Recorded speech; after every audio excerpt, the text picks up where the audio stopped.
عالسلامة مرة أخرى الناس الكل. دونك كيما شفنا المرة اللي فاتت اللي المخ ينجم يبعث لنا إشارات غلطة. اليوم باش نشوفوا نقطة المرجعية اللي هي نقطة المرجعية هذيا تخلي تزيد تعززك الإشارات الغلطة اللي يبعثها لنا المخ، وتزيد تعزز أن احنا نغلطوا باش نحطوا الأهداف الغلطة اللي نتوقعوا اللي هي باش تحقق لنا السعادة، أما هي في الحقيقة ماهيش هذيك اللي باش ترفع في مؤشر السعادة عنا. نقطة المرجعية يقولوا لها بالانجلي ريفرنس بوينت، هي اللي تكون عنا إراديا وإلا لا إراديا وقت اللي باش نحط هدف في حياتنا.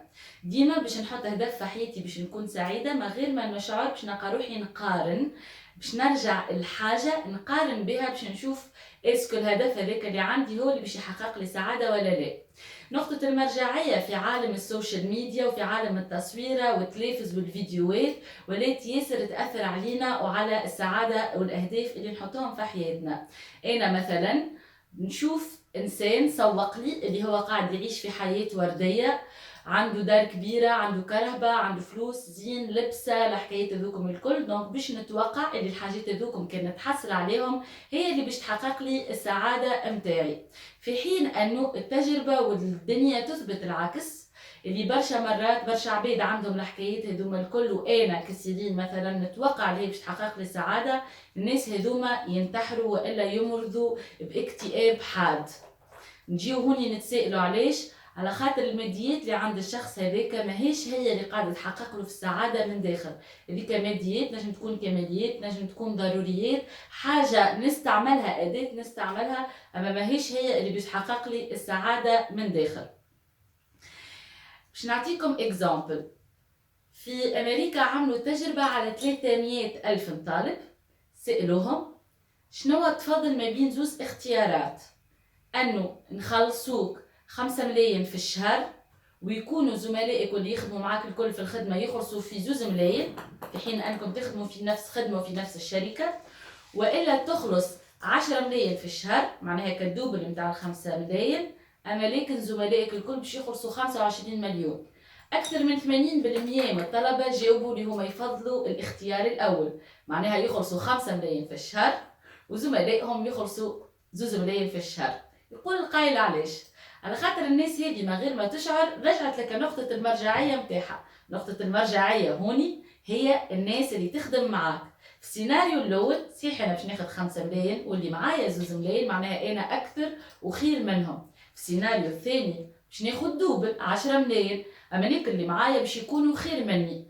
انا محطوط فك الكوميونيتي هذيك باش نتجمع وباش نكون معاهم من غير ما نشعر باش نقارن روحي بهم، باش نحس روحي اقل منهم، وباش نتوقع اللي ال10 ملايين ماهيش باش تحقق لي السعاده، اما ال5 ملايين باش تحقق لي السعاده، خاطر باش نحس روحي انسان خير من الناس تخدم معايا، خير من اللي نحس روحي اقل من الناس اللي تخدم معايا. دونك ديما من غير ما نشعر ونرجعوا لنقطه المرجعيه.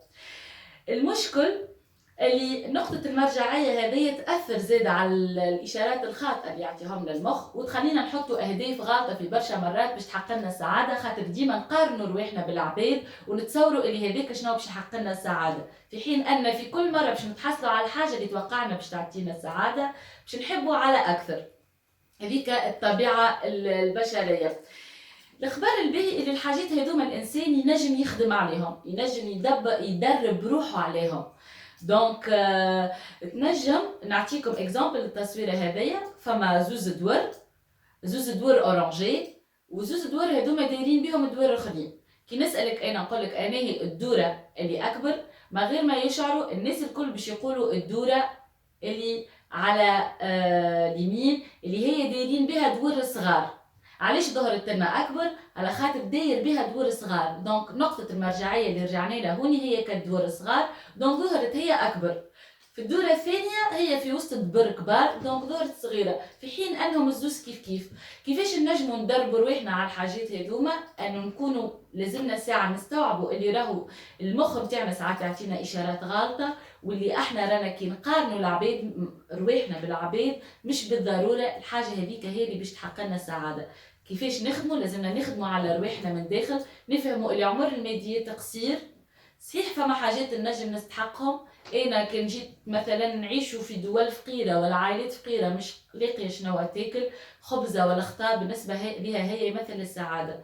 اما هذيك زاد اشاره غلطه، خاطر الخبزه ولا الخطا هي ضروره حياتيه باش ينجموا يعيشوا، اما ماهيش باش تحقق لهم السعاده. هذاك علاش مهم برشا أن نفهموا النقطتين هذوما، ومهم برشا أن نخدموا على روحنا من داخل. الحلقة الجاية إن شاء الله نعطيكم أكثر تفاصيل كيفاش تنجم تخدم على روحك، وتمارين بسيطة برشا اللي تنجم تخليك تكون أكثر سعادة في حياتك. وإن شاء الله كلكم فرحانين، وباي باي.